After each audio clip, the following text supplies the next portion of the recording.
नमस्ते. मी ब्रेडची कचोरी बनवते आहे. त्याचं साहित्य दाखवते. हे ब्रेड आहे. ब्रेडचे स्लाइस घेतले आहे. मी थोडेसेच घेतले आहे. तुम्ही जास्त घेतले तरी चालतील. त्यासाठी हे पाणी आहे. हे बी एक नारळ फोडला, त्याचा अर्धा भाग घेतलेला आहे, म्हणजे अर्धी कवड, म्हणजे नारळाचा अर्धा भाग घेतलाय, तो किसून घेतलाय. त्यासाठी हे थोडंसं ड्रायफ्रूट घेतलाय. हे तुम्ही खाली मनुका घेतली तरी चालेल. त्यासाठी हे वेलची जायफळ पावडर आहे 1 चमचा आणि अर्धी वाटी साखर आहे. आपण अर्धा नारळ घेतलात ना तर त्याला अर्धी वाटी साखर घ्यायची.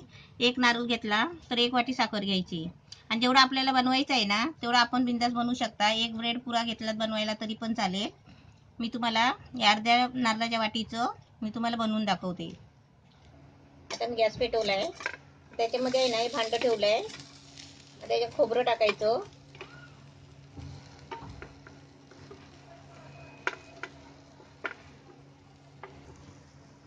वेलची जायफळ पावडर आहे आणि हे ड्रायफ्रूट घेतलंय थोडंसं. त्याच्यामध्ये अर्धी वाटी साखर.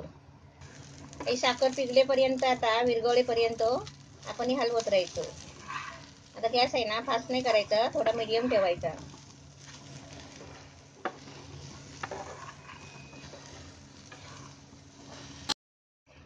हे असं मस्त आहे ना सारण बनवून घ्यायचं.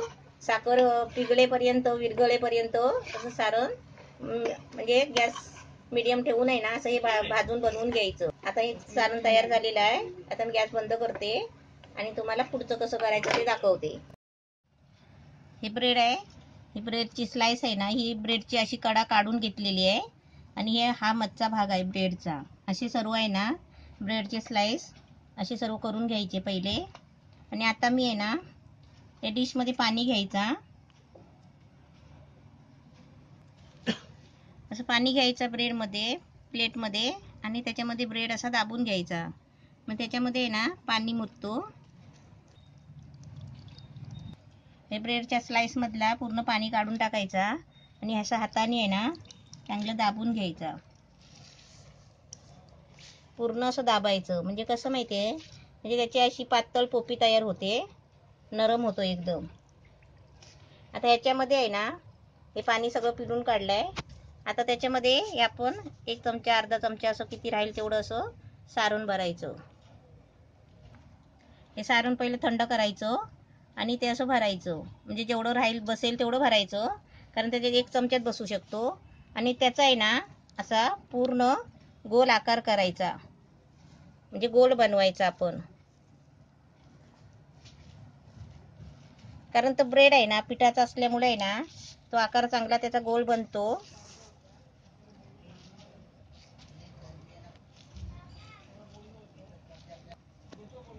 असा गोल मस्त बनवायचा.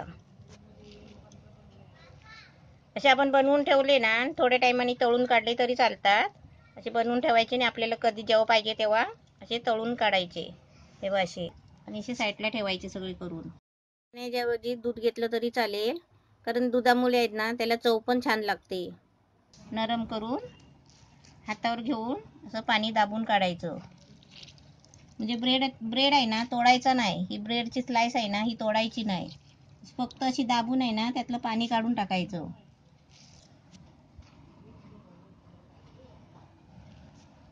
आपण सारण थोडं भरलं तरी चालेल,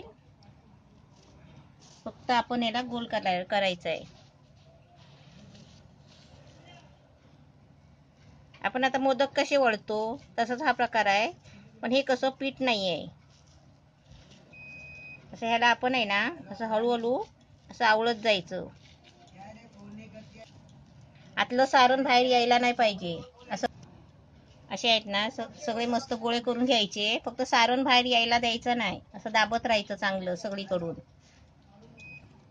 आता असे मी सर्व करून घेते आणि तुम्हाला तळताना दाखवते. हे ब्रेडच्या स्लाइस मध्ये सारण भरून घेतलंय. असे मस्त गोळे बनवून घेतले. आता मी ते तळून घेते. आता मी भिडाच्या तव्यामध्ये तेल तापायला ठेवलेलं आहे आणि भिडाच्या तव्यामध्येच मी आता तळून काढणार आहे. हे असे बनवलेले गोळे असे आपण एक एक करून असे तळून घ्यायचे तेलामध्ये.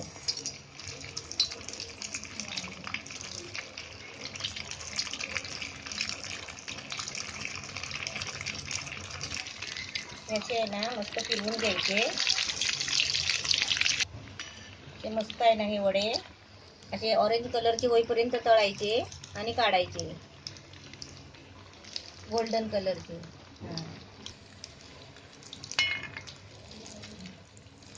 ते चांगले आहेत ना, मीडियम गॅसवर आहे ना ते मस्त कुरकुरीत करून घ्यायचे. असा कलर चांगला असं करून घेतला ना मग आतून बाहेरून चांगले शिजून येतात आणि खाताना पण एकदम चांगले कुरकुरीत नरम लागतात.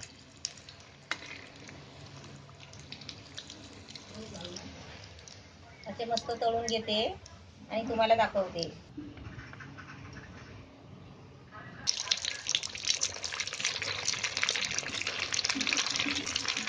आता असे सर्व मी तळून घेते आणि तुम्हाला दाखवते. ब्रेड कचोरी मस्त छान झालेली आहे. अशी तुम्ही पण बनवा.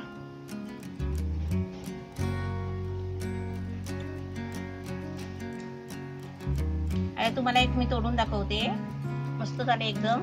बाहेरचा भाग एकदम कुरकुरीत झाले आहे आणि आतमध्ये एकदम मोदकासारखं सारण झालंय.